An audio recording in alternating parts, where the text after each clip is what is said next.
PR और networking का एक सबसे बड़ा जो सुनहरी असूल है वो ये है कि आप विन विन सिचुएशन क्रिएट करें। विन विन सिचुएशन से मुराद ये है कि आपका भी भला हो और दूसरी ऑर्गेनाइजेशन का भी भला हो। तो हमारी ग्रूमिंग में अनफॉर्चुनेटली एक बात ये भी शामिल है कि हम वैल्यू एडिशन पर यकीन नहीं रखते। आपकी पीआर और नेटवर्किंग उस वक्त ही मैच्योर होती है या डेवलप होती है जब आप अपने जो दोस्त हैं उनकी ज़िंदगी में वैल्यू ऐड करते रहते हैं। इसने मुझे धोखा देना है, इसने मेरा जो है वो मेरे साथ इस तरह से बिहेव करना है और मैंने इसको बर्दाश्त करना है। तो इस सारे प्रोसेस में ना एक फ़ायदा आपको ये भी होगा कि आप अपनी नज़र में बड़े होंगे। इससे पहले कि मैं गुफ्तगू का आगाज़ करूँ, एक डिस्क्लेमर है। डिस्क्लेमर ये है, डिस्क्लेमर का आइडिया ना कि क्या होता है। डिस्क्लेमर ये है कि मैं ये क्लेम नहीं कर रहा, ठीक है। मेरी जो गुफ्तगू है उसमें ये बात नहीं होगी। क्या बात नहीं होगी, यानी मैं ये क्लेम नहीं करता कि ये जो पीआर और नेटवर्किंग है ये बड़ा इम्पॉर्टेंट है, बड़ी ही मतलब बैकबोन है किसी भी प्रोफेशन के लिए, लेकिन ये रिप्लेस नहीं कर सकती किसको, बेसिक स्किल को, बेसिक एजुकेशन को, बेसिक एटिकेट्स को। जो इंसान की बेसिक्स हैं उनको ये रिप्लेस नहीं कर सकती। मतलब अगर मैं ये सारे पीआर और नेटवर्किंग के फ़ज़ाइल बताऊंगा और केस स्टडीज़ बताऊंगा, चीज़ें बताऊंगा, तो इसका मतलब ये नहीं है कि आप खाली पीआर और नेटवर्किंग की बुनियाद पर अपना जो भी डिज़ायर गोल है उसको अचीव कर लें। आपको जो भी जिस प्रोफेशन की जो भी आपका पैशन है, जो प्रोफेशन है, जो आपका डिज़ायर गोल है, उसके लिए आपको जो बेसिक क्राइटेरिया है वो फुलफ़िल करना ही होगा। जिस तरह आप सारे यूनिवर्सिटी के स्टूडेंट हैं, आप सब ने एक यूनिवर्सिटी में एडमिशन लेने के लिए एक बेसिक क्राइटेरिया फुलफ़िल किया, यानी आपने मैट्रिक के, इंटर के एग्ज़ाम में, या अगर कोई मास्टर्स में है तो उसने बीएस के या बीए के एग्ज़ाम में एक बेसिक क्वालिफ़िकेशन हासिल की। वो मेरिट बना, क्योंकि आप सारे पब्लिक सेक्टर यूनिवर्सिटी से हैं तो कुछ ना कुछ मेरिट बना, वो ज़्यादा था या कम था, उसको आपने क्वालिफ़ाई किया, कहीं का इंटरव्यू हुआ होगा, आपने इस सारी चीज़ को क्वालिफ़ाई किया तो फिर आप जो जिस भी डिग्री में इनरोल हैं आप उसमें इनरोल हुए। अगर आप ये ना करते और आप कहते हैं कि जनाब मेरे पास जादू की छड़ी है या मैं कुछ ऐसा कर सकता हूँ जो कि इनके बगैर भी हो सकता है, तो वो मुमकिन नहीं है। तो पहली बात ये है कि आपका जो भी गोल है, डिज़ायर गोल है, या आप जो भी करना चाहते हैं, उसकी कुछ ना कुछ बेसिक्स होंगी। आपने वो बेसिक्स फुलफ़िल करनी है। तो आप आज के लेक्चर से या आज जो मैं टिप्स एंड ट्रिक्स बताऊंगा उससे मुस्तफ़ीद हो सकते हैं। अगर आपने बेसिक्स पर अमल ना किया और आप जो हैं वो जो टेक्निक्स मैं बताऊंगा उस पर आप अमल करते हुए आप गएँ और फिर भी आपको डिज़ायर रिज़ल्ट्स ना मिलें, तो आप ये कहेंगे जनाब मैंने तो जो बातें बताई गई थी उन पे सारों पे अमल किया या मैक्सिमम पे अमल किया, लेकिन मुझे डिज़ायर रिज़ल्ट नहीं मिल रहे। तो डिज़ायर रिज़ल्ट हासिल करने के लिए बेसिक्स जो हैं, जो भी आपकी फ़ील्ड की हैं, मतलब आप टीचिंग में आना चाहते हैं तो आपको ये देखना होगा कि मिनिमम क्वालिफ़िकेशन क्या है टू बी अ टीचर। अगर यूनिवर्सिटी टीचर कोई बनना चाहता है तो आपने देखना है कि मिनिमम क्वालिफ़िकेशन क्या है। फिर आपने ये देखना है कि वो काम करना है या वो स्किल सीखनी है जिसकी डिमांड हो। ये बेसिक्स हैं, मतलब ये कोई रॉकेट साइंस नहीं है कि आप अपनी फील्ड में गैप तलाश करते हैं कि गैप है, पहले मिनिमम क्वालिफ़िकेशन है, फिर गैप है, फिर आप एक पॉजिटिव एटीट्यूड डेवलप करते हैं, आप बीइंग अ पर्सन एक्सेप्टेबल होते हैं, आप बीइंग अ पर्सन जो एक दूसरे के साथ ताल्लुकात हैं, बेसिक एथिक्स हैं। ये सारी चीज़ें जो हैं आपकी, ये बेसिक्स हैं, ये आपने मतलब बेसिक्स तो हैं लेकिन इतनी भी बेसिक नहीं है क्योंकि बहुत सारे स्टूडेंट इसमें लैक भी कर जाते हैं। तो आपने सबसे पहले कोई भी लेक्चर आपको उस वक्त आपके लिए यूज़फुल होगा जब आप बेसिक्स को मास्टर करेंगे। तो आप ये बात क्योंकि आपके यहाँ पे अब बहुत सारे सेशन आपने पहले भी अटेंड किए होंगे और मज़ीद भी आप सेशन यहाँ पे अटेंड करेंगे, या वैसे भी आप अपनी जो स्किल बिल्डिंग के लिए या ग्रूमिंग के लिए बहुत सारी चीज़ें ज़ाती तौर पर भी कर रहे होंगे। तो आप लोगों ने ये एक बात बिल्कुल जो है ना रूल ऑफ थंब है, आप इसको अपने ना ज़री अल्फाज में लिख लें कि जो भी आपकी जो गोल है उसकी जो बेसिक्स हैं वो आपको पता है, या आप अपने टीचर से पूछ सकते हैं या मेंटोर से पूछते हैं, सीनियर से पूछ सकते हैं कि यार इसकी बेसिक्स क्या हैं। उस बेसिक्स को आपने मास्टर करना है। जब वो कर लेंगे तो फिर जो आज बातें होंगी वो आपके लिए फ़ायदेमंद होंगी। अगर आप नहीं करेंगे तो इन बातों का या जो भी यहाँ इस प्रोग्राम के तहत आपके साथ गुफ्तगू करेगा उसका इतना फ़ायदा आपको नहीं होगा, ठीक है। तो ये आप बड़े अगले सेशंस के लिए भी ये बात आप नोट करके रख लें। अच्छा, दूसरी बात ये कि एक बड़ा मशहूर वाक़या है जिसको मुख्तलिफ़ औलिया कराम से मंसूब किया जाता है।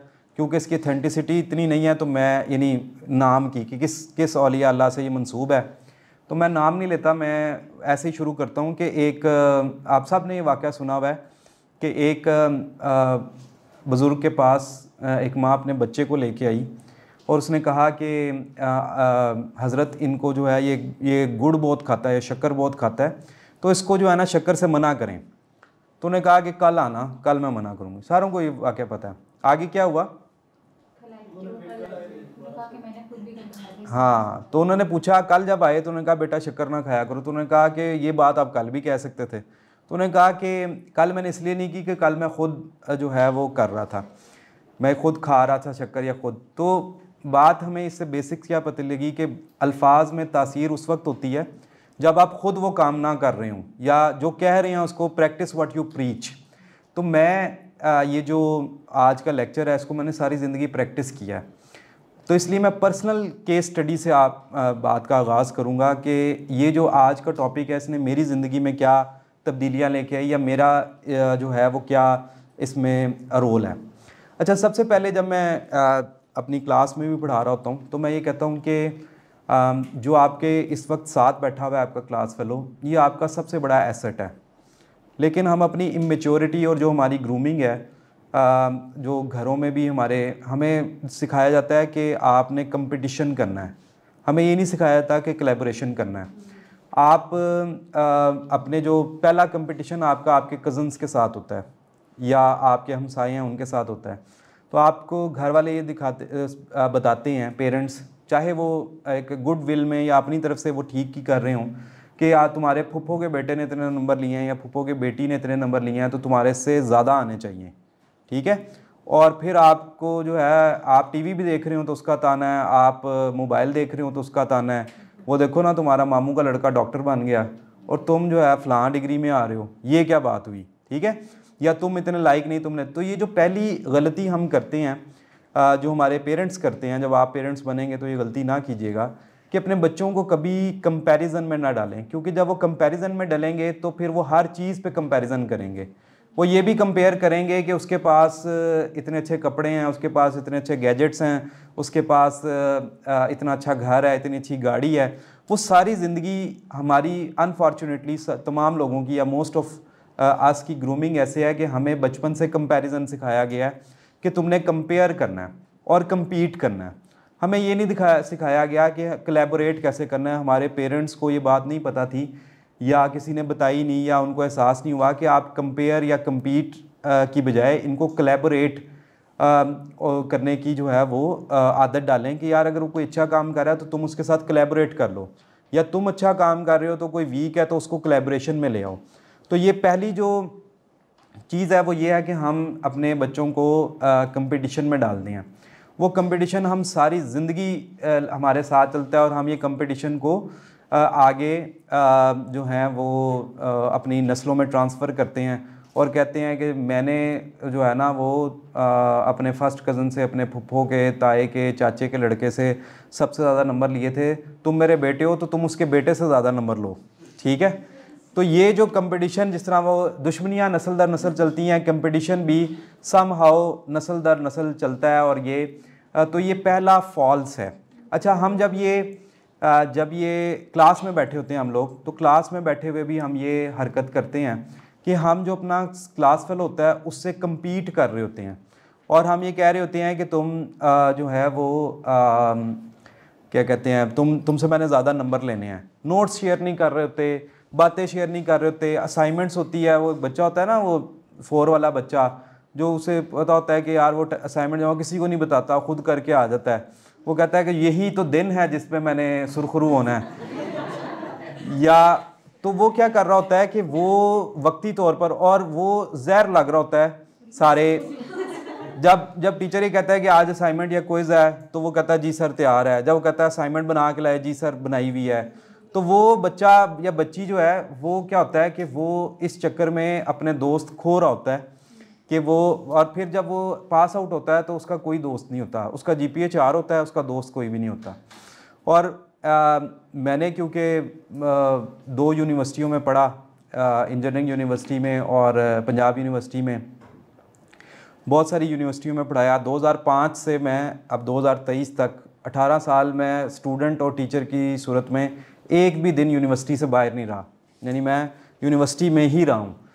2005 से लेके 2011 तक एज अ स्टूडेंट, और 2011 से अभी मैं स्टूडेंट ही था तो मुझे पहली टीचिंग की जॉब मिल गई थी, तो मैं यूनिवर्सिटी लेक्चरर था 2011 में। तो मैंने एक दिन भी यूनिवर्सिटी से बाहर नहीं गुजारा। कोई ऐसा दिन नहीं था कि जब मैं यूनिवर्सिटी में का हिस्सा ना हूँ, बीइंग अ स्टूडेंट या बीइंग अ टीचर। तो इस वजह से यूनिवर्सिटी में सारी ज़िंदगी यूनिवर्सिटी में गुजारी, तो यूनिवर्सिटी की सबसे ज़्यादा बातें मुझे पता हैं, या यूनिवर्सिटी का ही सब।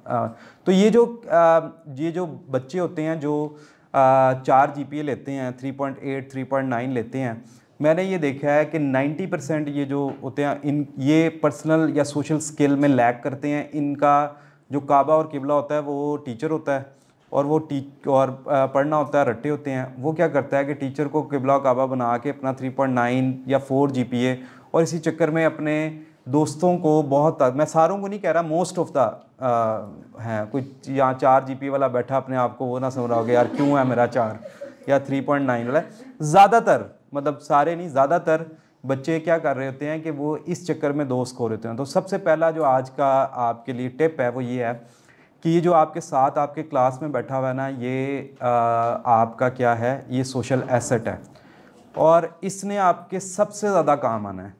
इसने आपके सबसे ज़्यादा काम आना है, GPA से भी ज़्यादा इसने आपके काम आना है। तो इसलिए आप इतने मैच्योर ज़रूर हों अभी से यूनिवर्सिटी के कि आप इनकी वैल्यू करें।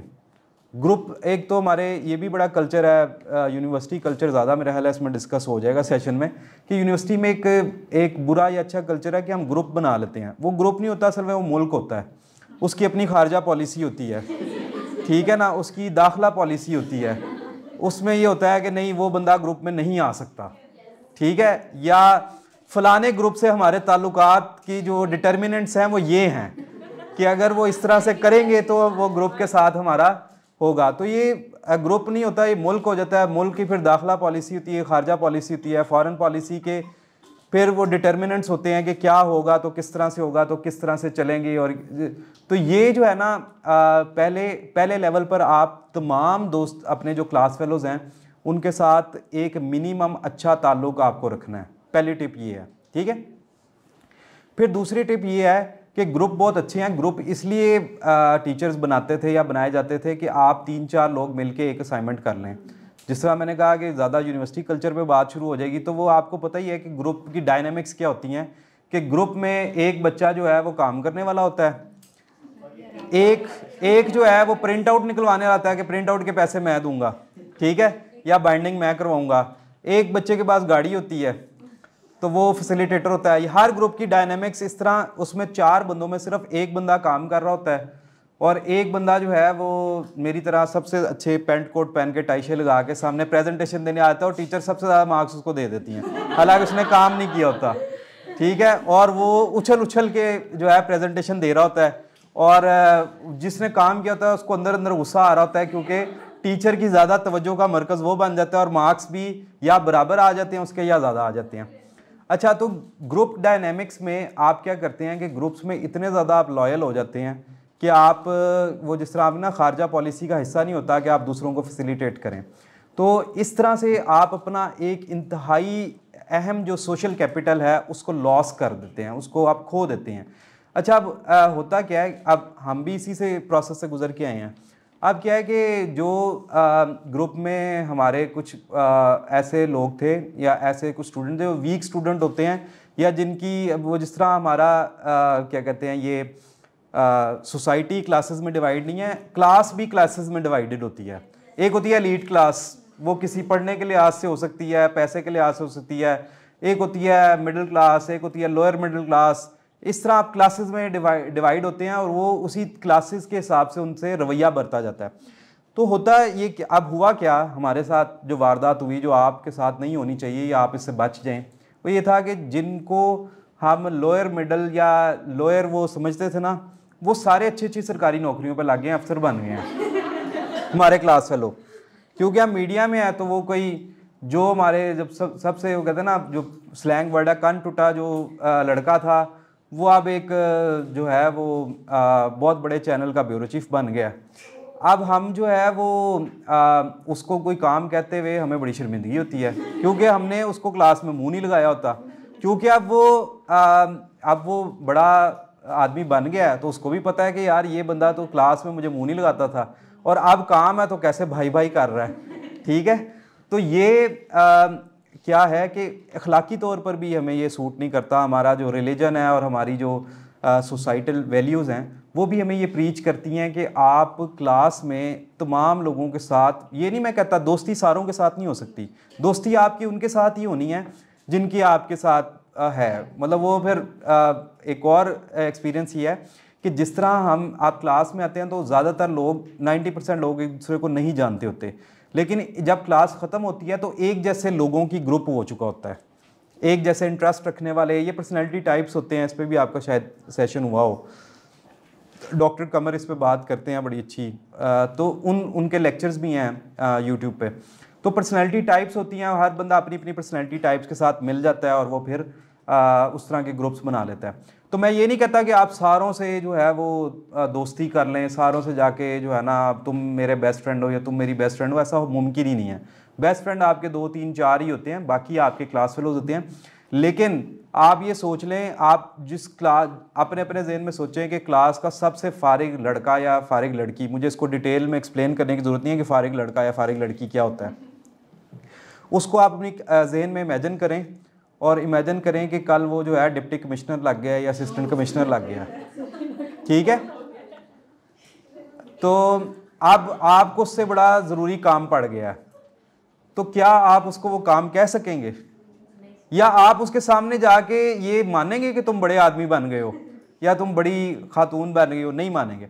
तो आपने करना ये है अभी से इसको प्रैक्टिस करना है, इसको प्रीच करना है कि आपने सारों से मिनिमम ताल्लुकात रखने हैं। किसी को ये वर्ड थोड़ा सा हार्श हो जाएगा लेकिन बेहतर वर्ड नहीं मुझे मिला, किसी को हकारत की नज़र से नहीं देखना। हम देखते हैं, मतलब हमें ये मानना चाहिए कि हम हकारत की नज़र से देखते हैं, हम अपने क्लास फेलोज़ को हकारत की नज़र से देखते हैं, उनकी किसी ना किसी कमी की बुनियाद पर। और या हमें एक होता है कि जी हमारा तो रोल नंबर, क्योंकि सरकारी यूनिवर्सिटियों में रोल नंबर वो होते हैं उस हिसाब से मेरिट वाइज हिसाब से हैं, तो पहली तो क्लास वहाँ पे बन देती ना कि मेरा रोल नंबर तो 1 है, तुम्हारा 62 है, तो मैं ब्राह्मण हूँ और तुम शूद्र हो। ठीक है, तो क्योंकि तुम बस बड़ी मुश्किल से इस गाड़ी में सवार हुए हो, आखिरी रोल नंबर है, तो तुम तो मेरे से ना ज़रा एक आर्म्स लेंथ पे बात किया करो, मेरे साथ ज़रा फ्री ना हो तुम।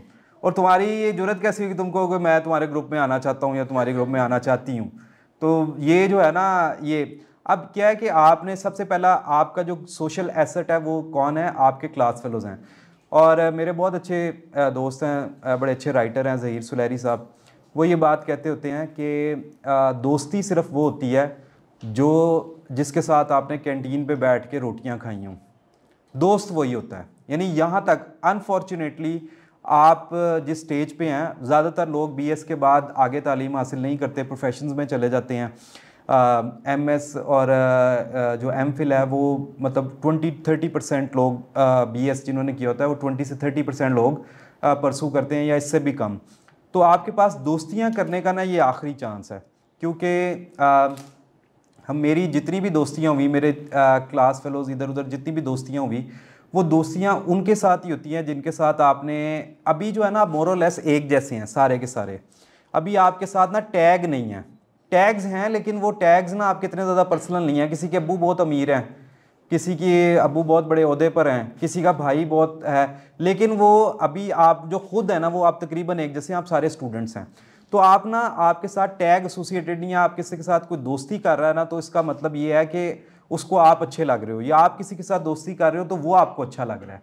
लेकिन जब ये असिस्टेंट कमिश्नर बन जाएंगे, डिप्टी कमिश्नर बन जाएंगे, या किसी कोई बड़ा सहाफ़ी बन जाएगा, कोई बड़ा टीचर बन जाएगा, कोई बड़ी ओहदे पे चला जाएगा, तो फिर वो क्या करते हैं कि लोग क्योंकि हम ऐसा कर रहे होते हैं तो लोग कहते हैं कि क्योंकि मैं असिस्टेंट कमिश्नर हूँ इसलिए हर बंदा मेरा दोस्त बन रहा है, क्योंकि वो कहते हैं कि ये फिर एक ना इंसान अपने गिर्द एक दीवार खड़ी करता है कि यार क्यों ये लोग, वो आप वैसे भी इज़्ज़त कर रहे हो तो लोग कहते हैं ये मेरे ओहदे की वजह से या मेरे पैसे की वजह से इज़्ज़त कर रहा है। अब वो इस तरह की हर्डल है कि जिसकी बाद दोस्ती बहुत ज़्यादा मुश्किल हो जाती है। इवन के जब मैंने बहुत सारी जगह जॉब्स भी की हैं, तो होता ही है डायनेमिक्स है कि जॉब पर बनने वाले जो दोस्त हैं वो आपके बड़े बेस्ट बडीज़ होते हैं, लेकिन द मोमेंट यू और ही और she left the organisation they are no more friends. यानी वो आपको कभी फ़ोन भी नहीं करेंगे, आपको बुलाएंगे भी नहीं, आपसे बात भी नहीं करेंगे, और आपके साथ जो है वो जॉब पर कैथारसिस कर रहे होंगे, आपके घंटों ले रहे होंगे, आपके साथ खाने खा रहे होंगे, आउटिंग कर रहे होंगे, सारी चीज़ें कर रहे होंगे, लेकिन आपको वो जब ऑर्गेनाइजेशन वो छोड़ेंगे या आप छोड़ेंगे तो वो ऐसे ही होंगे जैसे अजनबी हैं, और आपकी सालों साल उनसे मुलाकात नहीं होगी, ना बात होगी, ना गपशप होगी। ये मेरे ज़ाती एक्सपीरियंस है। तो आपके पास आखिरी मौका है दोस्तियाँ करने का, दोस्तियाँ बढ़ाने का और सोशल कैपिटल डेवलप करने का। तो पहली तो बात यह है कि आप सोशल कैपिटल अपना डेवलप करें, और अगेन मैंने जो बात कही कि आपके बेस्ट फ्रेंड 2-3 ही होंगे, लेकिन सारों से मिनिमम अच्छे ताल्लुकात रखें। इतने ज़रूर रखें, अगर आप अच्छे नहीं मान सकते तो आप इसको इस तरह से सोच लें कि इतने रख लें कि कल मुझे इससे काम पड़ेगा और लाजमी पड़ेगा, और इतने मेरे ताल्लुकात होने चाहिए कि वो ये ना कहे कि यार क्लास में तो तुम मुझे मुंह नहीं लगाते थे, मुझे पूछते नहीं थे, आज मैं सौदे पे बैठा हूँ तो तुमने ये मुझे काम कहा है, और आप जो है ये आपको भी शर्मिंदगी होगी और अगला भी इस पोजीशन में होगा कि आपको शर्मिंदा कर सके। अच्छा, जिस तरह मैंने गुफ्तगू आगाज़ किया था कि मैंने कहा कि पर्सनल एग्जांपल से शुरू करते हैं, तो मेरी ये शऊरी कोशिश नहीं थी पीआर और नेटवर्किंग करना, ये मेरी पर्सनैलिटी टाइप का हिस्सा था कि मैं लोगों से पीआर बहुत अच्छी रखता था और लोग मेरे साथ अच्छी रखते थे। तो मैं आपको एग्जांपल देता हूँ, 2005 में मैंने एफएससी की। एफएससी करने के बाद मेरा एक बहुत अच्छा दोस्त था मुदस्सर बशीर, बड़ा प्रो लेवल का डिजिटल मार्केटिंग का बंदा। 2005 में डिजिटल मार्केटिंग बातें करता था, जबकि यहाँ पे कंप्यूटर्स भी इतने ज़्यादा आम नहीं थे, आम थे लेकिन इतने ज़्यादा आम नहीं थे, और लैपटॉप किसी किसी के पास हुआ करता था, और जिसके पास होता था उसका बड़ा स्टेटस होता था। 2004-05 में लैपटॉप होना बड़ी बात होती थी। अच्छा, उसने मुझे कहा कि यार मेरे एक ऑर्गेनाइजेशन है, उसके साथ मैं डिजिटल मार्केटिंग का काम करता हूँ, वो बाहर की ऑर्गेनाइजेशन है, बाहर के साथ उनके क्लाइंट्स बाहर हैं, यहाँ पे काम करते हैं। तो मैंने कहा अच्छा यार, मुझे भी इंटरेस्ट पैदा हुआ, मैंने कहा यार मुझे भी बताओ, मुझे भी लेके चलो, मुझे भी मिलवाओ। तो वो मुझे लेके चला गया वहाँ पे, उसने मुझे मिलवाया उस ऑर्गेनाइजेशन में उनके सीईओ के साथ। वो भी यंग लड़के थे, हमसे कोई 5-6 साल बड़े होंगे, स्टार्टअप था। तो उनके साथ हमने काम करना शुरू कर दिया, दोस्ती हो गई। तो उस ऑर्गेनाइजेशन का नाम है ilmkidunia.com, आप सारे जानते होंगे। तो 2003 में ilmkidunia.com बनी, और 2005 में 6 में हमने उसको ज्वाइन कर लिया। और मतलब उसमें हमारा ना कोई वो नहीं था, एक एटीट्यूड था जो आप में भी होना चाहिए कि हम आजकल के बच्चे मैंने देखे हैं कुछ ज़्यादा ज़रूरत से ज़्यादा मैच्योर हो गए हैं। वो ना जब भी उनको कोई पहला काम मिलता है तो उनके सवाल बड़े मैच्योर हो गए हैं कि कितने पैसे मिलेंगे, पिक एंड ड्रॉप मिलेगा नहीं मिलेगा, और जो है वो खाना मिलेगा, मेडिकल मिलेगा, ये सवाल बड़े मैच्योर हो गए हैं। आपकी स्किल टकेगी नहीं है, बल्कि कहना चाहिए स्किल टका भी ज़्यादा हो गया। स्किल रुपए की नहीं है, ग्रूमिंग रुपए की नहीं है, सवाल आप प्रोफेशनल हो गए। मैं वैसे आपको नहीं कह रहा, जनरली कह रहा हूँ। तो ये क्योंकि मेरा ताल्लुक स्टूडेंट से ही रहता है, तो वो जो स्टूडेंट्स मतलब वो एक ही ग्रुप है ना, यानी हम तकरीबन एक जैसे ही बच्चे हैं, तो इनके जो सवाल हैं वो बड़े मैच्योर हो गए हैं। ग्रूमिंग, अच्छा हमें तो ये बात या उस वक्त आइडिया नहीं था कि यार पैसे भी कमाने हैं, हमें तो था कि यार ये एक नया काम है तो इसको चलो करते हैं। अच्छा, हमने करने शुरू कर दिए, महीना 1.5 महीना हम करते रहे स्टडीज़ के साथ ही। तो वो जो है सीईओ है गुलाम अली साहब ने बुला के कहा कि यार कोई तुम पैसे वैसे भी लेने हैं कि नहीं लेने हैं, तुम काम शाम कर रहे हो? तो हमने कहा दे दें तो बड़ी मेहरबानी, ना दें तो भी खैर है, मज़ा आ रहा है, काम कर रहे हैं। तो उन्होंने हमें कभी दे देने पैसे, कभी नहीं देने। वो मतलब मेरा दोस्त तो जॉब करता था वहाँ पे, उसको तो सैलरी थी। मैं क्योंकि ओकेजनली काम करता था, तो ओकेजनली जो है वो हमारे जो मैं काम शाम करता था, तो मुझे उसको मतलब नहीं था कि मैं पैसे मिलते थे तो खुशी होती थी, ज़्यादातर नहीं मिलते थे। तो मैंने उसको क्राइटेरिया नहीं बनाया कि यार पैसे मिलेंगे तो काम करूँगा। अच्छा, इल्म की दुनिया से जब मैं काम करना शुरू किया तो पहला मेरी जो ऑर्गेनाइजेशन थी वो इल्म की दुनिया थी, और वो कहाँ से मिली? मेरे सोशल कैपिटल से, मेरे क्लास फेलो दोस्त से, जिसने मुझे वहाँ पे इंट्रोड्यूस करवाया। अच्छा, मैंने वहाँ पे काम वगैरह किया। इल्म की दुनिया में जब मैंने काम किया तो मैं यूनिवर्सिटी स्टूडेंट था, तो हमने एक सीरीज़ शुरू की जिसमें हम वाइस चांसलर्स के इंटरव्यू करते थे। क्योंकि मेरा मीडिया एंड कम्युनिकेशन से था, तो मैंने ना अपने वसीओ को कहा कि वाइस चांसलर्स के इंटरव्यू करते हैं। अब मैं 18-19 साल का लड़का, तो वाइस चांसलर जो कि जब आप यूनिवर्सिटी में उठते हैं, वाइस चांसलर यूनिवर्सिटी का मतलब वज़ीर आज़म होता है। आप वहाँ से गुजरते हुए आप कहते हैं यार पता नहीं क्या होगा, और आप कभी वाइस चांसलर से आप मिले भी नहीं होते। तो मैं वाइस चांसलर्स के सामने जाके बैठ जाता था और उनके बच्चों से, वो सारे अपने दोस्त ही होते थे मुख्तलिफ यूनिवर्सिटीज़ में, तो मैं उनसे पूछता था। और मीडिया का बड़ा बूम था, तो नया नया था, तो वो जो शाहज़ेब खानज़ादा और हामिद मीर, जिस तरह मैं भी अपने आप को यही समझ के, तो उस तरह के क्रिटिकल सवाल उनके, आपके बच्चे इससे बड़े तंग हैं, आप क्या कर रहे हैं इस हवाले से। तो वीडियो इंटरव्यूज़ होते थे उस वक्त, यूट्यूब पे अपलोड होते थे, ना वीडियोज़ इतनी कॉमन थी, ना यूट्यूब इतनी कॉमन थी।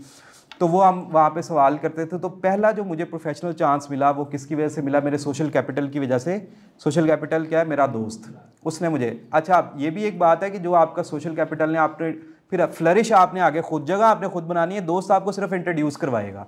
दोस्त ने मुझे सिर्फ इंट्रोड्यूस करवाया, वो जॉब छोड़ के चला गया, मैं आज तक उनके साथ काम कर रहा हूँ। वो जाके अपने गांव जाके वो एक सरकारी नौकरी कर रहा है मेरा दोस्त। मैं अभी तक, आज भी, परसों भी मैं उनसे मिल के आया हूँ, हमने गप्पे शप्पे लगाई, बैठे गपशप की। तो ये ताल्लुक़ हमारा, अब ये ताल्लुक़ क्या हुआ कि इस ताल्लुक़ की बुनियाद पर मुझे बहुत सारे ताल्लुकात बने, जिसमें से एक जो है ताल्लुक़ वो कासिम अली शाह साहब के साथ भी ताल्लुक़ बना। हमने 2009-10 में प्लान किया, काम करते वाइस चांसलर्स के इंटरव्यू किए, बड़े लोगों के इंटरव्यूज़ किए। हमने प्लान किया उनके साथ मिलके कि हम करियर काउंसलिंग पे एक प्रोग्राम शुरू करते हैं जिसका नाम है क्या करें। अभी भी आप जो है वो गूगल करें, यूट्यूब करें, तो उधर पड़े हुए हैं क्या करें के नाम से। तो हम यूनिवर्सिटी के ऑडिटोरियम में वो प्रोग्राम करते थे, कोई एक टॉपिक सेलेक्ट करते थे, जिस तरह बायोलॉजिकल साइंसेज है, इसकी करियर काउंसलिंग करते थे हम। और ये अगेन जो है वो उसमें 2 या 3 पैनलिस्ट होते थे। कासिम अली शाह साहब परमानेंट पैनलिस्ट थे हमारे, क्योंकि जनरल करियर काउंसलिंग पे बात करते थे। और 2 हम सब्जेक्ट्स, कभी एक ले लेते थे, कभी 2 सब्जेक्ट स्पेशलिस्ट ले लेते थे, और मैं उसको होस्ट करता था। और हम यूनिवर्सिटी के ऑडिटोरियम में प्रोग्राम करते थे, 4-4, 5-500 बच्चा बैठा होता था, और हम वो अपने सवालात करते थे कि मैंने ये डिग्री की है तो मेरा आगे क्या स्कोप है, या मैं इसमें करियर बनाना चाहता हूँ, आगे किस तरह से इसको लेके चलें।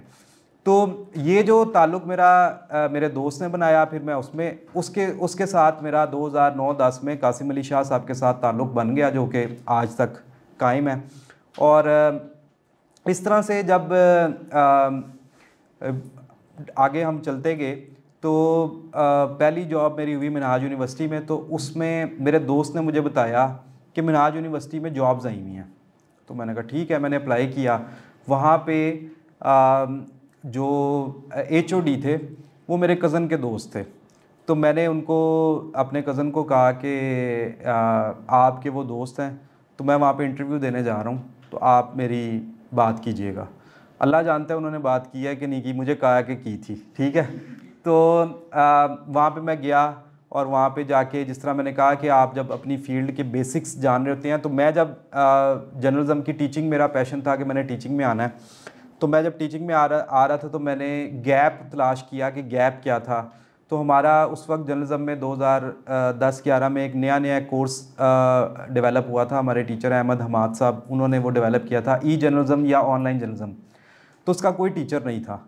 तो जब मेरे से इंटरव्यू में सवाल पूछा गया कि आपको अगर हम रखते हैं तो आप कौन सा कोर्स पढ़ाएंगे, तो मैंने ये नहीं कहा थ्योरी एंड रिसर्च या ब्रॉडकास्ट मीडिया या डेवलपमेंट कम्युनिकेशन, क्योंकि इसके हज़ारों टीचर दस्तयाब थे। तो मैंने कहा मुझे तो ऑनलाइन जर्नलिज़म आता है, मैं इल्म की दुनिया के साथ ऑनलाइन जर्नलिज़म करता भी हूँ, तो मुझे ये कोर्स है जो कि, तो मुझे उन्होंने फौरी तौर पर हायर इसलिए किया कि मैंने नो कंपटीशन एरिया में जाके स्ट्राइक किया। तो उन्होंने कहा कि हाँ ये तो, और फिर जब मेरा उसके पीछे, जिस तरह मैंने कहा कि ग्राउंड भी थी कि मैं पीछे ऑनलाइन जर्नलिज़म करता भी था, यानी ऐसे नहीं था कि मैं जाके वहाँ पे फ्लॉन्ट कर दिया, शोखी मार दी कि मैं जो है ना वो ऑनलाइन जर्नलिज़म करूँगा। तो पहली बात ये कि जिस तरह मैंने बेसिक्स आपको बताई कि ऐसे एरिए में हर फील्ड का कोई ना कोई गैप मौजूद होता है, उस गैप में आप जो हैं वो प्ले करें तो आपको पहली अपॉर्चुनिटी मिल जाती है। और जब आपको पहली अपॉर्चुनिटी मिल जाए तो आप जो हैं उसको कर लेते हैं, उसको एक्सप्लॉइट कर लेते हैं और आगे आप चल जाते हैं। अच्छा, फिर क्या है कि जब जॉब पे मैं लग गया, जॉब शुरू हो गई, तो जो डिपार्टमेंट था वो रिलेटिवली न्यू था, तो उनको टीचर्स जो हमारी एचओडी थी उनकी कोई इतनी ज़्यादा पीआर या सोशलाइजेशन नहीं थी। उनके वो 10 साल वो डिग्री करने के बाद 10 साल वो घर रहीं और फिर वो दोबारा उन्होंने प्रोफेशन ज्वाइन किया, तो वो मार्केट में लोगों को जानती नहीं थी। तो जब कोर्सेज़ के नाम आते थे तो मेरे जो क्लास फेलोज़ हैं सारे वो बहुत अच्छी अच्छी जगह पर लग गए थे या मतलब कि अच्छी उनकी थी। तो वो मुझे कहते थे कि अली इस कोर्स के लिए कौन सा अच्छा टीचर होगा।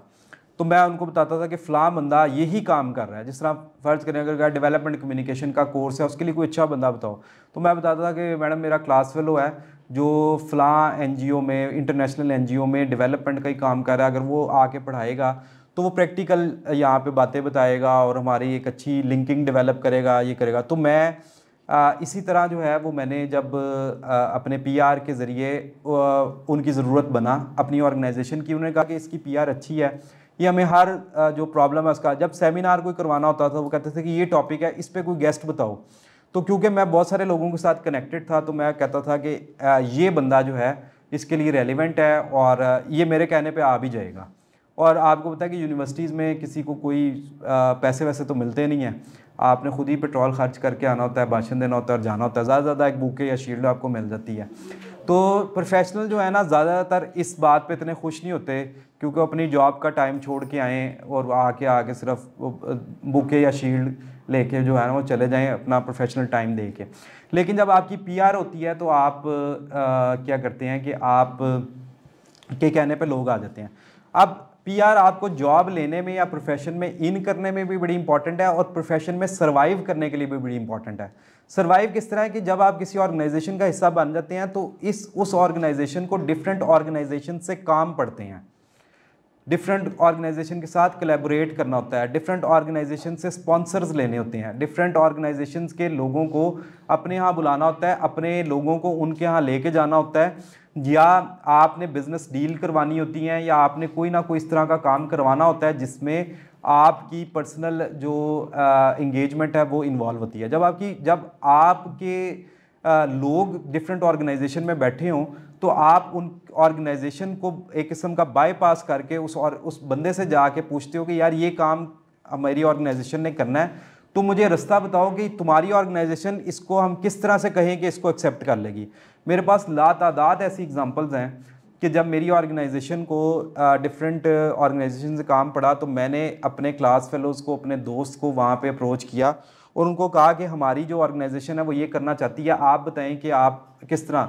तो उसने मुझे इनसाइट दी कि आप अगर ये बात इस तरह से कहें तो हमारी ऑर्गेनाइजेशन को इस बात की ज़रूरत भी है। और विन विन सिचुएशन क्रिएट करना, मतलब एक जो पीआर और नेटवर्किंग का एक सबसे बड़ा जो सुनहरी असूल है वो ये है कि आप विन विन सिचुएशन क्रिएट करें। विन विन सिचुएशन से मुराद ये है कि आपका भी भला हो और दूसरी ऑर्गेनाइजेशन का भी भला हो, और इसी तरह ही आप ज़्यादा लॉन्ग टर्म रिलेशनशिप जो है वो सस्टेन कर सकते हैं। तो पहली जो चीज़ आपने आज आपने सीखी कि आपने सोशल कैपिटल को पहले तो आपने बनाना है, यानी जो आपके पास है। दूसरा, आपने उसको मेंटेन करना है, यानी सोशल कैपिटल को मेंटेन करना है। और तीसरे लेवल पर आपने यूटिलाइज़ करना है। फिर दूसरी ये है बात कि हम लोग, जिस तरह हमने कहा ना कि हमारी ग्रूमिंग में ये बात शामिल नहीं है कि हम कोलैबोरेट करें, compete करें। फिर दूसरा, हमारी ग्रूमिंग में अनफॉर्चुनेटली एक बात ये भी शामिल है कि हम वैल्यू एडिशन पर यकीन नहीं रखते। आपकी पीआर और नेटवर्किंग उस वक्त ही मैच्योर होती है या डेवलप होती है जब आप अपने जो दोस्त हैं उनकी ज़िंदगी में वैल्यू ऐड करते रहते हैं। तो आप सारे करते होंगे, मैं इसको थोड़ा सा कॉन्सेप्ट को एक्सप्लेन करता हूँ। हमारी कोई स्ट्रेंथ है जो कि हमारे दोस्त की वीकनेस है, और कोई हमारे दोस्त की स्ट्रेंथ है जो हमारी वीकनेस है। तो आपने करना ये है कि आपने बाय प्लान बाय चॉइस ये कोशिश करनी है कि आपने लोगों की, अपने जो क्लास फेलोज़ हैं उनकी ज़िंदगी में वैल्यू ऐड करनी है। आप लोगों से ताल्लुक़ बनाएगा और बढ़ाएगा वही जिसकी ज़िंदगी में आप वैल्यू ऐड करेंगे। छोटी सी मैं एग्जांपल देता हूँ। हो सकता है आप पावर पॉइंट प्रेजेंटेशंस बनाने में बहुत अच्छे हों, लेकिन आपका दोस्त जो है ना उसको इतनी अच्छी पावर पॉइंट प्रेजेंटेशन ना बनानी आती हो, तो आप उसको ये कह सकते हैं कि यार, और इसमें कोई इतनी मेहनत भी नहीं लगती, 10-15 मिनट लगते हैं, आपके पास डेटा हो, चीज़ें हो सारी, तो आप उसको कहोगे यार मैं तुम्हारी पावर पॉइंट प्रेजेंटेशन बना देता हूँ या बना देती हूँ, या फिर मैं तुम्हें सिखा देता हूँ कि यार किस तरह से अच्छी, या अपना हैक बताना। हम ये भी नहीं बताते अपना कोई हैक है, कोई आपको ऐसी साइट मिल गई है जो कि बड़ी अच्छी पावर पॉइंट प्रेजेंटेशन बना के देती है, या कुछ ऐसा टूल है, तो आप उसको ना, ये भी हमारी ग्रूमिंग में अनफॉर्चुनेटली घुट के रखते हैं ना, चीज़ों को बताते नहीं हैं। तो आप बताएंगे, लोगों की ज़िंदगी में वैल्यू ऐड करेंगे, तो वो वैल्यू आपको रिटर्न लाजमी मिलेगी। इशफाक अहमद साहब ने कहा था कि जो है वो धोखे की ये साइंस होती है कि वो आपको वापस ज़रूर मिलता है। इसी तरीके जब आप ये कायनात का सिस्टम है, अली अब्बास साहब बड़े अच्छे मोटिवेशनल स्पीकर हैं, वो ये बात कहते होते हैं कि वो कहते हैं कि मैं कायनात में वैल्यू ऐड करता रहता हूँ। कायनात में वैल्यू ऐड ये नहीं कि सितारों पे जाके मरीख पे वैल्यू ऐड करते हैं, मतलब कायनात में मौजूद लोगों में वैल्यू ऐड करता रहता हूँ। और वो कहते हैं कि मुझे वो वैल्यू रिटर्न होती है, बल्कि मल्टीप्लाई होकर रिटर्न होती है। यानी क्या होता है कि मैंने अगर किसी का एक भला किया तो 5 भले मेरे और ज़रूरी नहीं कि वो शख्स आपको वैल्यू रिटर्न करे। आपको ऐसा लोग फेवर दे देते हैं, ऐसी आपका काम हो जाता है कि जो आप एक्सपेक्ट नहीं कर रहे होते, या जो आप को होता है कि यार मुझे ये कैसे हो गया मेरा काम। असल में ये होता ऐसे है, इसकी साइंस ये है कि आप कहीं ना कहीं वैल्यू ऐड कर रहे हैं। तो एक बात आपने सोशल कैपिटल को मेंटेन करने के लिए सबसे पहली जो बड़ी बात यह है कि आपने इर्द गिर्द के लोगों के ना मसाइल देखें छोटे छोटे, और वो देखें कि कौन से मसाइल आपके कंफर्ट जोन में हैं, आप उनको हल कर सकते हैं। आप उनके वो मसाइल उनको हेल्प करते जाएं, छोटी छोटी हेल्प करते जाएं। और हमारी ये भी एक है कि नेचर है कि हम किसी को हेल्प कर देना फ़ौरन एक्सपेक्ट करना शुरू कर देते हैं। हमारी लड़ाइयाँ इस बात पे होती हैं, देखो ना मैंने उसके साथ इतना अच्छा किया, वो देखो मेरे साथ ऐसे कर रहा है, या वो देखो उसने मुझे सलाम करके भी नहीं गया, मैं उसको इतना ख्याल रखता हूँ या रखती हूँ, वो मेरे पास से गुजरा उसने हाल तक ना पूछा, है ना, मेरे पास से गुजरा मेरा हाल तक ना पूछा। नहीं, ये तो ज़्यादा हो ना, बहुत ज़्यादा धोखेबाज, तो एक नेक्स्ट लेवल है। तो आप ना क्या करते हैं कि फिर एक ये पहली नेचर ये डेवलप करनी है कि आपने वैल्यू ऐड करनी है। दूसरी नेचर आपने ये डेवलप करनी है कि एक्सपेक्ट नहीं करना शुरू हो जाना, और आपने ये कहना है कि मैं ये वैल्यू ऐड कर रहा हूँ, ये मुझे इसका रिटर्न मिलेगा, लेकिन मुझे इस शख्स से नहीं मिलेगा। यानी मुझे कहीं ना कहीं से इसका रिटर्न ज़रूर मिलेगा और मुझे इससे एक्स नहीं मिलेगा। आपने बिला तफरीक वैल्यू ऐड करना शुरू कर देनी है। इवन के जिस क्लास फेलो को आप हकारत की नज़र से देखते हैं, उसकी ज़िंदगी में भी वैल्यू ऐड करें कोई ना कोई। और यकीन माने कि सबसे ज़्यादा प्रोबेबिलिटी आपको फील्ड में, उस बंदे के तजर्बे की बुनियाद पे कह रहा हूँ, सबसे ज़्यादा उस फील्ड में आपके उस बंदे ने काम आना है जिसको आज आप हकारत की नज़र से देख रहे हैं, या जिसका रोल नंबर 62 है तो, या 63 है, ये लास्ट वाला रोल नंबर, क्योंकि अमूमी तौर पर 60 क्लास होती है, चलें 50 कर लें, ठीक है। तो जो लास्ट रोल नंबर है ना, या लास्ट वाले रोल नंबर हैं, उन्होंने आपको ज़िंदगी में बड़ा फ़ायदा देना है। तो आप अगर कोई पहले रोल नंबरों में हैं और आप ये समझते हैं कि आप ब्राह्मण हैं, तो ये गलती आप अपने ज़हन से निकाल दें।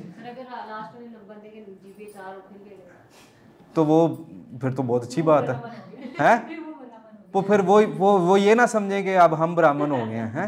वो जिस तरह उन्होंने कहा ना कि सैयद बहुत सारे हैं, लेकिन ये सही वाले सैयद हैं। मैंने जानता हूँ, कहता है कैसे, कहते मैं गवाही दे सकता हूँ कि ये सही सैयद हैं। तो कहते कैसे, तो उन्होंने कहा मेरे सामने बने हैं।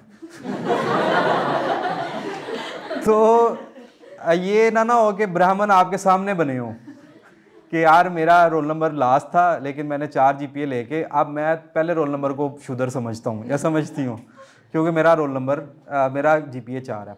तो पहला हमने जो रूल आज सीखा ये है कि सोशल कैपिटल को बनाना है, मेंटेन करना है। फिर दूसरा हमने रूल क्या सीखा कि हमने सोशल कैपिटल को सस्टेन करना है। किस तरह से सस्टेन करना है? वैल्यू ऐड करके।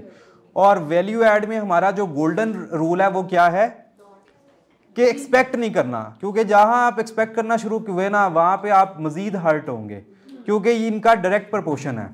साइंस वाले समझेंगे ना, डायरेक्ट प्रोपोर्शन, एक्सपेक्टेशन और जो है हर्ट होना, इसका डायरेक्ट प्रोपोर्शन है। तो आपने वैल्यू एडिशन में ये बात लाजमन जहन में रखनी है कि आपने जहां जहां भी वैल्यू ऐड करनी है वहां पे आपने एक्सपेक्ट नहीं करना, एक्सपेक्टेशन नहीं डेवलप करनी, एक्सपेक्टेशन जीरो करनी है। बल्कि इसका एक प्रो लेवल ये भी है कि आप ये भी करें कि यार मैं इसमें वैल्यू ऐड कर रहा हूँ, कल ना कहीं मुझे ये जो है ना धोखा देगा, या मुझे कहीं ना कहीं ये जो है मेरे साथ बुराई करेगा। आप करेंगे कि आपने ये पहले ज़हन में रखना है कि अगर ये भी करेगा तो माफ़ है, अनटिल और अनलेस ये बहुत ज़्यादा कोई बड़ी नो बॉल नहीं करता।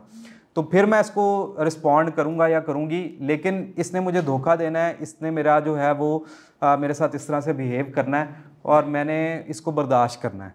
तो इस सारे प्रोसेस में ना एक फ़ायदा आपको ये भी होगा कि आप अपनी नज़र में बड़े होंगे।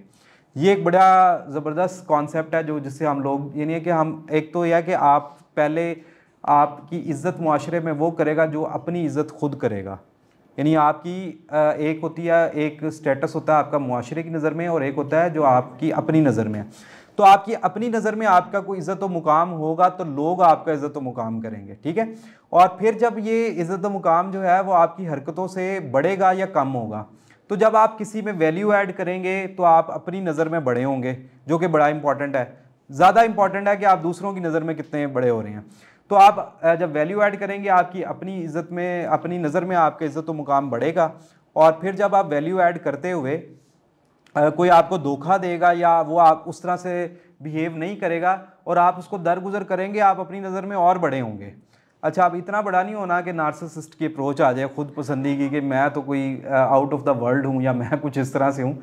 लेकिन आपने जितना जितना आपको बर्दाश्त हो सके, जितना दरगुजर वो आप ज़रूर करें, और जब बर्दाश्त ना हो तो आप उसको पोलाइटली कह दें कि यार ये तुमने अच्छी बात नहीं की, या ये बात मुझे इस तरह से समझ आ रही है, क्या ये इसका इस तरह से मतलब है, हम आओ इसको डिस्कस कर लेते हैं, बजाय इस पे के इल्ज़ाम लगाने के कि तुमने मेरे साथ धोखा किया। ये क्या हम स्टार्ट ही यहीं से करते हैं ना कन्वर्सेशन। हम एक नेगोशिएशन का स्टार्ट भी हमारा ये होता है कि यार तू मेरे नाल बड़ा पैड़ा किया, वो कहना होया कि, फिर यहाँ से स्टार्ट होता है कि ये फिर तो आप पहले डिसीजन सुनाते हैं, फिर आप पहले फैसला सुनाते हैं, फिर जो है ना कार्रवाई करते हैं। तो आप पहले कार्रवाई करें, उनको कहें कि यार ये बात इस तरह से हुई है, तो क्या मतलब है तुम्हारा इस हवाले से। तो वो आगे से सफाई देगा, हो सकता है कि वो सफाई ठीक हो। फिर आप जब आप डिसीजन सुना के कार्रवाई का आगाज़ करते हैं तो फिर कभी कभी आपको शर्मिंदा भी होना पड़ता है, क्योंकि जब बात आपको पता लगती है तो बात उस तरह से नहीं होती। तो ये आदत जो है आपको शर्मिंदगी से भी बचाएगी। यानी आप और आपको गुस्सा बहुत आता है, आपका दिल करता है कि आप ऐसे ही स्टार्ट लें कि तुमने मेरे साथ बड़ा बुरा किया, और मैंने, और एहसान से आप शुरू करते हैं, मैं तुम पे इतने एहसान किए, तुमने मेरे साथ ऐसे किया। मतलब ये आप अपनी नेकी हो गया ना, नेकी खूज सुटन वाली गल है कि आप अपनी नेकी कुएं में डालते हैं। तो जब आपकी कोई बात हो, आपसे बर्दाश्त ना हो रही हो, अव्वल तो है दरगुजर का लेवल रखें। अगर आप नहीं कर सकते तो आप उससे करेंगे, यार ये बात इस तरह से हुई थी, तो मुझे ये बात समझ में नहीं आई, तो आप क्या, इसका क्या मतलब क्या है। तो वो खुद ही डिफेंसिव होके या तो मान जाएगा, या एक्सक्यूज़ कर लेगा, या उसको एक्सप्लेन करेगा। तीनों जो हैं कंडीशंस में फ़ायदा क्या होगा, भला क्या होगा, वो आपका ही होगा। तो पहला जो चीज़ हमने सीखी वो है कि सोशल कैपिटल आपने मेंटेन करना है, फिर उस सोशल कैपिटल बनाना है, फिर दूसरा है उसको मेंटेन करना है, सस्टेन करना है, मेंटेन करना है, वैल्यू ऐड करनी है। ये हो गया आपकी जो है आपके क्लास फेलोज़, या जो आपको इमीडिएट करना है, अभी फौरी तौर पर आपको आज से ये काम करना है, ठीक है। अच्छा, उसके बाद आपने देखना है कि आपका ना कोई गोल होगा। आप जो डिग्री हासिल कर रहे हैं, आपका कोई ना कोई इस वक्त गोल होगा कि आपने ये जॉब लेनी है, या इस कारोबार में जाना है, या इस प्रोफेशन में जाना है, या इस एरिया को एक्सप्लोर करना है। अगर आपको कोई डेफिनेट गोल नहीं भी है तो आपको पता होगा कि यार इस एरिया में जाके मैंने काम करना है। तो आप ना उसमें आपको पीआर और नेटवर्किंग आपको सबसे जो इफ़ेक्टिव टूल के तौर पर इस्तेमाल हो सकती है कि हर जो प्रोफेशन है ना उसकी कोई ना कोई सोशल गैदरिंग्स हैं, कहीं ना कहीं बैठकें हैं, बैठक जिसे कहते हैं, कहीं ना कहीं उसके ग्रुप्स हैं। तो उन ग्रुप्स को आपने ज्वाइन करना है, और उन ग्रुप्स को ज्वाइन करना बहुत आसान है। उसके लिए आप सबसे ज़्यादा, आप क्योंकि यूनिवर्सिटी में है तो आपके परमानेंट टीचर या ख़ास तौर पे आपकी जो विजिटिंग फैकल्टी है वो किसी ना किसी ऐसे ग्रुप से आती होगी। आपने उसके साथ पीआर डेवलप करनी है। पीआर किस तरह, टीचर के साथ पीआर डेवलप करना सबसे आसान होता है। वो इस तरह से है कि आप उसका काम करते रहो, क्लास में अच्छा बिहेवियर शो करो, तो टीचर की आपके साथ पीआर है। मतलब सबसे आसान टारगेट आपका टीचर होता है, क्योंकि जो अच्छा बच्चा होता है, अच्छे बच्चे से मुराद ये कि क्लास में नॉर्मल बिहेव करता है, और जो काम दिया जाता है उस पर जो है वो काम करके आता है, क्लास में पार्टिसिपेट करता है, क्वेश्चन करता है, रेलेवेंट असाइनमेंट्स वगैरह पूरी करता है, तो टीचर की नज़र में वो बहुत अच्छा बच्चा होता है। तो ये अच्छे बच्चे की डेफिनेशन है, मैंने कहा बता दूं। तो अच्छे बच्चे के साथ ना टीचर वैसे भी बड़ा, टीचर की कोशिश होती है कि इसको जो है ना हम कोई ना कोई इसकी हेल्प कर दें। और टीचर की जो दस्तरस में बहुत सारी चीज़ें होती हैं जो आपके लिए बड़ी चीज़ें होती हैं, उसके लिए कोई इतना बड़ा नहीं होता। तो आपने सबसे पहले क्या करना है कि उसका नेटवर्क ज्वाइन करना है।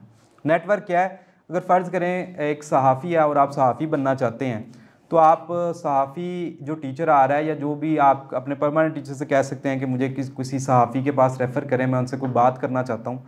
तो आप वहाँ पे बात करें और बात करके आप उसको उसके साथ उनको रिक्वेस्ट करें कि मैं ये करना चाहता हूँ, मेरा गोल है मेरी मेंटरिंग करें।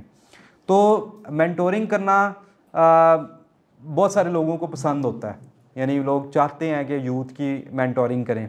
तो आप उनसे उनके साथ टीचर के साथ डिस्कस करें कि मैं ये बनना चाहता हूँ, या जो भी मेंटोर है उसके साथ डिस्कस करें तो मुझे क्या करना चाहिए। अच्छा, वो जो करना चाहिए हर बंदे ने अपने अपने तजर्बे की बुनियाद पर बात करनी होती है। आपने उसको मनो मान नहीं लेना, आपने अपनी अकल भी उस पर इस्तेमाल करनी है, क्योंकि जो जो जिसके अंदर जो भरा होता है ना, वो आगे उस पर वॉमिट कर देता है। आपको बहुत सारे लोग ऐसे भी मिलेंगे आप सारों की फील्ड्स में जो ये कहेंगे कि भाई हम तो मर गए हैं, तुम बच जाना, तुम ना आना इस तरफ। खुद वो फील्ड छोड़ भी नहीं रहे। आप कितने अरसे से काम कर रहे हैं? मैं 25 साल से काम कर रहा हूँ, लेकिन अब कुछ नहीं बचा, तुम ना आना, मर जाओगे। ओ भाई, अगर तुम इतने ही तुम इस बात को, अगर तुम वैल्यू फॉर वर्ड्स हो तुम्हारी है, तो तुम क्यों नहीं छोड़ते? तुम सबसे पहले छोड़ो ना, क्योंकि ये तो फील्ड मर रही है, तो तुम ये छोड़ो। तो हाँ, ये पूछें कि अच्छा अगर ये फील्ड नहीं है तो और बताएं फिर कौन सी फील्ड है। ये एक वैलिड क्वेश्चन है कि ये फील्ड तो ख़त्म हो रही है, तो फिर बताएं कि कौन कौन सी फील्ड है जो कि इमर्ज कर रही है, आप उसके हवाले से गाइड कर दें। तो हो सकता है कि आपको कोई अच्छी बात पता लग जाए और आप उस फील्ड में चले जाएँ। फील्ड जो है ना, जो स्कोप्स हैं वो ऊपर नीचे हो रहे होते हैं, कभी जो है नीचे हो रहा था, कभी ऊपर हो रहा था। फिर क्या है कि कुछ टेक्नोलॉजी की बुनियाद पर कुछ चीज़ें ऑब्सोलीट हो रही होती हैं। वो आपकी इतनी अकल है, आप इतने बाशऊर हैं, यूनिवर्सिटी स्टूडेंट्स हैं, कि आप उस सारे चीज़ को कॉप अप कर सकते हैं कि आप किस तरह से आपको पता लग जाएगा कि कौन सी चीज़ें जो हैं वो डिमिनिश हो रही हैं या ख़त्म हो जाएंगी और कौन सी चीज़ें इमर्ज कर रही हैं। तो इमर्जिंग चीज़ों में आने का मतलब जो है वो ये है कि आप ज़्यादा उस हवाले से आप के चांसेस ज़्यादा हो जाते हैं, या आपकी, और ऑब्वियसली जो शुरू में बात की थी कि गैप कहाँ पर है, किसी चीज़ में पहले ही बहुत ज़्यादा सेचुरेटेड है, तो आप अपना इंटरेस्ट को मेंटेन रखते हुए गैप को आइडेंटिफाई करते हुए गैप को आप देख सकते हैं कि ये एरिया में गैप है और इधर हम जो जाके काम कर सकते हैं। तो अपनी जो है ना, जब आप, और ये काम आपने करना है ड्यूरिंग योर स्टूडेंटशिप, यानी आपके पास टाइम बहुत ज़्यादा होता है। मैंने दुनिया ट्रैवल की है पूरी, वहाँ पे जो है वो तमाम स्टूडेंट जॉब करते हैं, 100% स्टूडेंट, वो अमीर हैं या गरीब हैं, वो जॉब करते हैं। तो मैं जब 2018 में जापान गए, तो वहाँ पे मैंने अपने दोस्त को कहा कि मुझे सुशी खिलाएं, सुशी बड़ी है तो मशहूर। तो हम वहाँ पे गए, तो वहाँ पे ना एक गोरा था, जापान में एक गोरा बड़ा टॉल हाइटेड खूबसूरत लड़का, वो वेटर था वहाँ पे। तो वो ना उसने मैं सर्व किया, वेटर था। तो जापान में ना करेंसी उनकी, क्योंकि काफ़ी कॉइन्स उनके 500 का भी कॉइन होता है, 1000 रुपये का भी कॉइन होता है उनका। तो 1000 येन और 500 येन के कॉइन्स होते हैं। तो वो ना जब उसने हमें बकाया दिया ना, तो उसमें 100 200 के काफ़ी कॉइन्स थे। तो वो उसने जब किया, तो हमारी यहाँ पे आदत है कि हम जब खाना खाते हैं तो हम टिप देते हैं। तो मैंने ना वो 100 वाले कॉइन अलग करके, पाकिस्तानी था ना, मैं गिन रहा था कि हमारा 100 रुपया तो उनका 200 रुपया, तो वो वाला हिसाब ले करके कि यार 500 टिप काफ़ी है। तो मैंने सिर्फ कॉइन्स अलहदा करके मैंने टिप देने लगा। तो मेरा जो दोस्त था जो वहाँ पे लोकली रहता था, तो उसने मेरा हाथ पकड़ लिया, उसने कहा यहाँ पे कल्चर के हिसाब से टिप देने को बड़े माइंड किया जाता है, और ये जो हमें सर्व कर रहा है, ये तेरे और मेरे नेटवर्थ मिला के भी इसको कहीं से ज़रब दो तो फिर इतना अमीर ये खुद होगा। तो कहता है क्योंकि यहाँ पे हर बंदा जॉब करता है, तो और ये कल्चरल वैल्यू भी है कि जापान में टिप देना लोग जो है एक्सेप्ट करना पसंद नहीं करते। वो कहते हैं कि टिप जो है ना, हम मेहनत कर रहे हैं उसको खा रहे हैं, तो व्हाट इज़ टिप, यानी टिप क्या है कि तुम मेरे से ज़्यादा अमीर हो, या तुम्हारे पास मेरे से ज़्यादा पैसे हैं, या तुम अपनी सुप्रीमेसी मेरे पे शो करना चाहते हो। तो ये उनकी कल्चरल वैल्यू है। हाँ, वो डिफरेंट डिफरेंट डिफरेंट कल्चर्स है ना। हाँ नहीं, वेटर, आपको वेटर जो है ना, जी सर, वो खड़ा हो जाएगा जब आप बिल पे कर रहे होगे, और फिर जब वो बकाया वो जान के ऐसे लाएगा तोड़ तोड़ के कि उसमें से देना आसान हो ना। ठीक भी है, मतलब ये जो हम हर कल्चर के हिसाब से बातें होती हैं।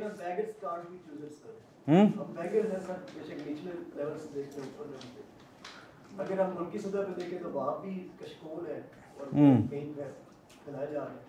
और छोटी लेवल पर देखें तो वहाँ पर भी सिस्टम। बहरहाल ये और तरफ हम चले जाएंगे, ये इस बात का जवाब मैं ना उसको नहीं देता, क्योंकि ये इस पे ना बहुत सारी किताबें लिखी हुई हैं। कोई भी अवाम, कोई भी नेशन जो है ना वो वाई नेशन फेल एक बड़ी मशहूर किताब है, आप उसे पढ़ें तो, और बहुत इस तरह की बहुत सारी किताबें लिखी हैं जिसमें ये बात, इन किताबों का क्रक्स ये है कि कोई भी जो नेशन है ना वो अमीर या गरीब नहीं होती, ठीक है। ये उसकी रिसोर्सेज की यूटिलाइजेशन और उसके ऊपर बैठे लोग जो हैं वो उसको अमीर या गरीब बनाते हैं। कौमें जो हैं वो, और आपको पता है कि जिस खित्ते में हम बैठे हुए हैं इसको जो है ना गोल्डन स्पैरो कहा जाता था, सोने की चिड़िया कहा जाता था, और यहाँ पे लोग आते थे और उसको लूटते थे, और लूटने के बावजूद भी ये बड़ा एक दुनिया की पावर थी, एक सुपर पावर्स में से ये एक थी। तो बहरहाल वो भी तो यही थी। तो अब हम इसको इस तरह से करें तो अब ये इसमें और बहुत सारे फैक्टर्स हैं जो फिर हम डिस्कस करना शुरू करेंगे तो शायद गुफ्तगू और तरफ निकल जाए। तो ये बात है कि आप ने वो प्रोफेशनल नेटवर्किंग में आपका पहला असूल क्या है कि आपने उस ग्रुप को ज्वाइन करना है, जिस ग्रुप को आप जो हैं वो एक है ना कि join the company what you want to be, कि आप जो भी करना चाहते हैं उस प्रोफेशनल ग्रुप को ज्वाइन करें। जब आप उस प्रोफेशनल ग्रुप को ज्वाइन करते हैं तो आपको अपॉर्चुनिटीज़ पता लगना शुरू हो जाती हैं, क्योंकि अपॉर्चुनिटीज़ हमेशा होती हैं। अगर आपको नहीं पता लग रही तो इसका मतलब ये है कि आपने वो जो अपॉर्चुनिटीज़ हैं उसको आप सही जगह पे मौजूद नहीं हैं। जब आप उस ग्रुप को ज्वाइन करते हैं तो आपको उस प्रोफेशन की डायनामिक्स पता लगती हैं कि अच्छा इसमें ये चीज़ें हैं। फिर आपको ये पता लगता है, आप उसको ना अपना जो पैशन है या गोल है उसको रिफ़ाइन करते हैं। अभी जो आपका इस स्टेज पर गोल है, बहुत सारे लोगों का गोल जो है वो रॉ होगा, यानी कि वो अभी आप उस खुद भी क्लियर नहीं होंगे। जब आप जाएंगे प्रोफेशन में तो फिर आपको पता लगेगा कि ये जो मेरा गोल है ये इतना ज़्यादा रिफ़ाइन नहीं है। जब आप प्रोफेशनल्स के ग्रुप को ज्वाइन करेंगे और ज्वाइन करके आप उसका हिस्सा बनेंगे तो फिर आपको पता लगेगा, आप अपने गोल को रिफ़ाइन करेंगे और उस गोल के बेसिक्स आपको पता लगेंगे कि ये सर्टिफिकेशंस करनी चाहिए या ये तालीम हासिल करनी चाहिए, इन ऑर्गेनाइजेशंस में इंटर्नशिप करनी चाहिए। तो फिर हम जो है ना इस तरफ जा सकते हैं, बढ़ सकते हैं। अगर आप गलत जगह इन्वेस्टमेंट कर रहे हैं, गलत जगह से मुराद ये कि आप बनना तो कुछ और जाते हैं, इंटर्नशिप या जॉब या ग्रुप या कंपनी आपने कोई और ज्वाइन की हुई है, तो कभी भी आप तक राइट अपॉर्चुनिटी, राइट इन्फॉर्मेशन नहीं पहुंचेगी। बहुत सारे ऐसे प्रोफेशंस हैं जो कि चलते ही इंफॉर्मेशन पे हैं कि इंफॉर्मेशन आ जाएगी। प्रॉपर्टी का जितना भी है ना, ये सारा इंफॉर्मेशन पे चलता है। यानी आपको कोई अंदर बंदा बैठा हुआ एलडीए में या किसी भी इदारे में बता देता है कि फ़लाँ जगह से रोड गुजरने वाला है, वहाँ से वहाँ पे ज़मीनें हम इस अपने इदारे में ये प्लान कर रहे हैं, वहाँ से रिंग रोड गुजरने लगा है या मोटरवे गुजरने लगी है, ये वहाँ से पे सड़क बनने लगी है।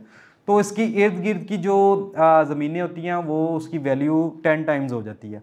तो आप क्या करते हैं कि जब इन्फॉर्मेशन की बुनियाद पर, क्योंकि सारों के पास वो इन्फॉर्मेशन नहीं होती, आपके पास आपके पीआर और नेटवर्क की वजह से वो इन्फॉर्मेशन पहुंच जाती है। तो आप इन्फॉर्मेशन जो है ना वो कमोडिटी भी है बहुत बड़ी, कि आप उस बुनियाद पर अपना फाइनेंशियल डिसीजन लेते हैं और उस फाइनेंशियल डिसीजन से आपको बहुत ज़्यादा फ़ायदे भी होते हैं। तो ये जो इस तरह की सारी इन्फॉर्मेशन है वो आपको कौन देता है? कोई भी आपको प्रोफेशनली वो इन्फॉर्मेशन नहीं देता। पर्सनल ताल्लुक़ की बुनियाद पर आपको वो इन्फॉर्मेशन मिलती हैं और वो आप इन्फॉर्मेशन, इसी तरह बहुत सारी जॉब्स भी, जब आप जॉब तलाश कर रहे हो तो जो आपके दोस्त बैठे होते हैं वो आपको बताते हैं कि इस एरिए में हमारे पास जॉब है, और जो जॉब इंटरव्यू लेने वाला है ना उसका ये एरिया ऑफ स्ट्रेंथ है, वो इस तरह की बातें पूछता है या इस तरह की चीज़ों को ज़्यादा पसंद करता है। अगर तुम इसकी तैयारी कर लोगे तो तुम्हारे चांसेस ज़्यादा हो जाएंगे। तो आपसे हो सकता है कोई कॉम्पिटेंट बंदा, क्योंकि उसको पहले ब्रीफिंग ना पहुंची हो, वो फेल हो सकता है और आप कामयाब हो सकते हैं। तो इसलिए आप जो अपना आपका सोशल कैपिटल है उसको आप मेंटेन करते हैं, उसको आप उसमें वैल्यू ऐड करते हैं, उसको आप एक दूसरे से गुफ्तगू रखते हैं। फिर सबसे जो इम्पॉर्टेंट चीज़ है आज, क्योंकि वर्ल्ड जो है वो आपके फ़िज़िकल से ज़्यादा वर्चुअल हो चुका है। तो अब क्या है कि अब आपने देखा होगा आपके जो स्कूल के या कॉलेज के दोस्त होंगे या बचपन के जो दोस्त हैं उनके साथ आप सोशल मीडिया के ज़रिए कनेक्टेड होंगे, आप उनसे मिले नहीं, लेकिन आप अपनी जो होने वाली तमाम ज़िंदगी में डेवलपमेंट्स हैं वो उनके साथ उन तक पहुंच रही हैं, उनकी आप तक पहुंच रही हैं। तो ये बड़ा इंपॉर्टेंट है कि आप अपने PR और नेटवर्किंग के लिए सोशल मीडिया का इस्तेमाल कैसे करते हैं। मेरे कोलीग हैं डॉक्टर फराहत,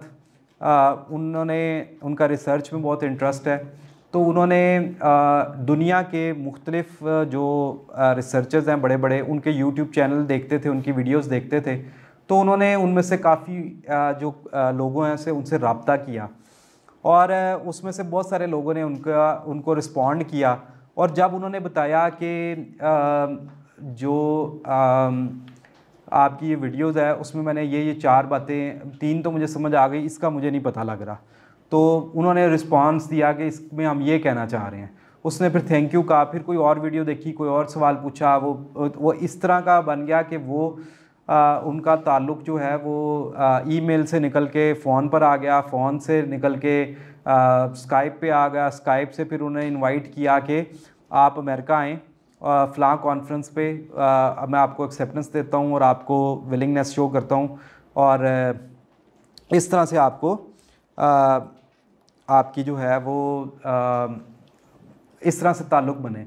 तो एक जो बड़ी इंपॉर्टेंट चीज़ है कि जिसके साथ आप ताल्लुक़ बनाना चाहते हैं, अल्लाह ताला ने भी हमें ये सिखाया। अल्लाह ताला कुरान मजीद को पढ़ने पर सबसे ज़्यादा गौर मतलब कि ज़ोर देता है, और अल्लाह ताला कहता है कि तुम गौर फ़िक्र क्यों नहीं करते, क्योंकि जब आप गौर फ़िक्र करेंगे आप उतना अल्लाह ताला को ज़्यादा समझेंगे, अल्लाह ताला के करीब आएंगे। इसी तरीके जो सबसे बड़ी लोगों की कमज़ोरी होती है, हर बंदे की, हर टॉप प्रोफेशन की अपनी अपनी कमज़ोरी है। तो आप अगर कोई राइटर है तो जब आप उसके पास जाके कहेंगे ना कि मैं आपका बड़ा फ़ैन हूँ, मैं आपका काम बड़ा पसंद करता हूँ, जनरली बातें करते रहेंगे तो वो आपको कभी भी जो है ना वो वैल्यू नहीं देगा। लेकिन जब आप उसका काम डिस्कस करेंगे कि मैंने फ़लाँ काम भी पढ़ा और आपका ये काम भी पढ़ा, लेकिन आपके काम में मुझे ये 3 बातें अच्छी लगी, तो फ़ौरन आपकी तरफ इंटरेस्ट शो करेगा। अब आपको पता है दुनिया एक क्रिकेट का बहुत बड़ा नाम है सचिन तेंदुलकर, सारों ने नाम सुना होगा। तो सचिन तेंदुलकर ने एक दफ़ा कहा कि उसको करोड़ों लोगों ने कहा होगा कि मैं तुम्हारा बहुत बड़ा फ़ैन हूँ, मैं तुम्हें बहुत पसंद करता हूँ, और बड़े बड़े डाई हार्ट किस्म के फ़ैन भी सचिन तेंदुलकर के हैं। लेकिन अपने इंटरव्यू में वो एक ऐसे वेटर की बात सुनाता है। उसने कहा कि जब आप ये, क्योंकि लड़के क्रिकेट खेलते हैं, तो उसने अपने एक इंटरव्यू में बताया कि एक वेटर ने आके कहा कि मैं आपका बहुत बड़ा फ़ैन हूँ, मैं आपको क्रिकेट को देखता हूँ, और मैंने ये देखा है कि जब आप एल्बो अपनी यहाँ पर पहनते हैं तो आपकी टाइमिंग जो है ना आपकी वो डिस्टर्ब हो जाती है, यानी आपका स्ट्रोक प्ले में बड़ा फ़र्क आ जाता है। और जब आप यहाँ पर एल्बो नहीं पहनते, तो एल्बो गार्ड जो होता है वो नहीं पहनते, तो आपकी टाइमिंग, आपकी फ्लुएंसी, आपका बैट उस तरह से चलता है कि दोनों में फ़र्क है। तो कहता है कि मैं बड़ा सरप्राइज़ हुआ कि एक वेटर और मुझे इतनी बड़ी दुनिया का सबसे बड़ा बैट्समैन जिसके सबसे ज़्यादा रन्स हैं, तो ये मुझे एक टेक्निकल बात बता रहा है। तो कहता है मैंने अपनी वीडियोस देखी तो वाकई ऐसे था कि जब मैं एल्बो पहनता था तो मेरी जो टाइमिंग है वो प्लेसमेंट और हो जाती थी, और जब नहीं पहनता था और हो जाती थी। तो इसमें जो है वो उसने कहा कि फिर मैंने वो बुला के उसको, कारीगर को, स्पेशल एक आर्म गार्ड उस तरह का बनवाया कि जिससे मेरी जो है ना वो बैट की टाइमिंग जो है वो डिस्टर्ब ना हो। तो उसने क्या किया, सचिन तेंदुलकर ने एक वेटर को इसलिए याद रखा कि उसने उसके काम को डिस्कस किया। तो PR का सबसे बड़ा, अगर आप अपने किसी प्रोफेशन के टॉप बंदे के साथ काम करना चाहते हैं या उसके साथ PR डेवलप करना चाहते हैं, तो इसको आप एक जो है वो गोल्डन अपना रूल बना लें कि उसको आप उसके काम को स्टडी करें, या उस जो भी वो करता है उसको स्टडी करें, और उसको जाके उसके बारे में कोई ना कोई इनपुट दें। वो आपके साथ कनेक्ट करेगा आपको, बजाय इसके खाली खुली तारीफ़ करने के कि जी मैं आपका बड़ा फ़ैन हूँ। ये खाली तारीफ़ें जो है ना वो थैंक यू तक ही होती है, बहुत शुक्रिया आप मुझे पसंद करते हैं या आपको। तो आप उसके जब काम को डिस्कस करेंगे, मैं इस बात से इख्तिताम करूँगा कि जब मैं पंजाब यूनिवर्सिटी में स्टूडेंट था तो मैं एक डॉक्टर हैं, doctor Khalid Jameel, big brother के नाम से मशहूर हैं, टीवी पर भी आते हैं अक्सर, आपने देखा होगा, यूट्यूब पे भी बड़े इन हैं। तो मैं उनसे बहुत ज़्यादा मुतासिर था और मेरा दिल करता था कि मेरा उनके साथ ज़ाती ताल्लुक़ बने। तो मैंने क्या किया कि मैंने उनकी किताब तीसरा जन्म जो है उसको अच्छी तरह पढ़ा, मुझे बहुत मज़ा आया, उनकी ऑटोबायोग्राफ़ी थी। तो मैंने उसको इतना दिल जमी से पढ़ा, और मैं उससे बड़ा, और वो किताब पढ़ने के दौरान मेरा उनके साथ अकीदत और मोहब्बत बढ़ी भी कि ये इतना ज़बरदस्त आदमी है, मेरे साथ मैं इसके साथ ताल्लुक़ बनाना चाहता हूँ। न ये सिर्फ़ नहीं कि सर मैं आपकी किताब पढ़ी है बहुत अच्छा लगा। तो मैंने उनको एक दो दफ़ा जाके मैं मिला और मैंने उनसे कहा कि सर मैं पंजाब यूनिवर्सिटी का स्टूडेंट हूँ और मैंने आपकी किताब पढ़ी, मुझे बड़ा मज़ा आया। उन्होंने कहा बेटा थैंक यू वेरी मच, आप आए, आपने फ़ीडबैक दिया, थैंक यू। ओके, उनकी से आगे ओके, इसका मतलब है कि ठीक है उन जाओ, ठीक है। मैंने कहा, मैं थोड़ा सा हर्ट हुआ, मैंने कहा यार मैंने इनको कहा मैं आपकी किताब इतनी पसंद है, तो उन्होंने ओके कर दिया थैंक यू करके। तो मैंने खुद से सोचा कि मैंने कहा क्या किया जाए कि इनके साथ मेरा ताल्लुक़ बने। तो मैं ना नेक्स्ट टाइम जो किताब में मुझे अच्छी बातें लगी वो, और जो मुझे अच्छी नहीं लगी वो, और जिनकी मुझे समझ नहीं आई वो, 3 चीज़ें मैं लिख के लेके गया।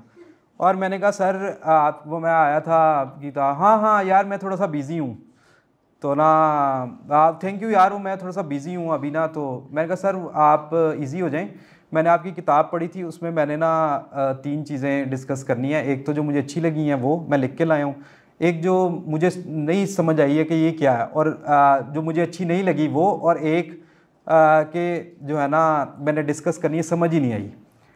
अच्छा चलो है अभी थोड़ा सा टाइम, करते हैं बात, तुम आ जाओ।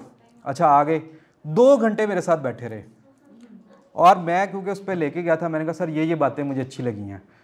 फिर मैंने कहा कि ये बातें मुझे अच्छी नहीं लगी। उन्होंने मुझे पूरा समझाया कि ये लिखने का पीछे ये मोटिवेशन थी, ये मेरा मकसद था, इस तरह था, और उन्होंने एक्सप्लेन किया, और जो समझ नहीं आई वो। और उस 2 घंटे के गुफ्तगू के बाद मेरा उनसे ताल्लुक़ ऐसा बना कि जो आज तक कायम है, और इतना अच्छा ताल्लुक़ बना कि वो मुझे कहते हैं कि जब मैंने PhD की तो उनके बेटा फ़ाहद है जो मेडिकल डॉक्टर है अमेरिका में, तो उन्होंने कहा कि मुझे फ़ाहद के डॉक्टर बनने की इतनी खुशी नहीं है जितनी मुझे तुम्हारे डॉक्टर बनने की खुशी है। Thank you very much.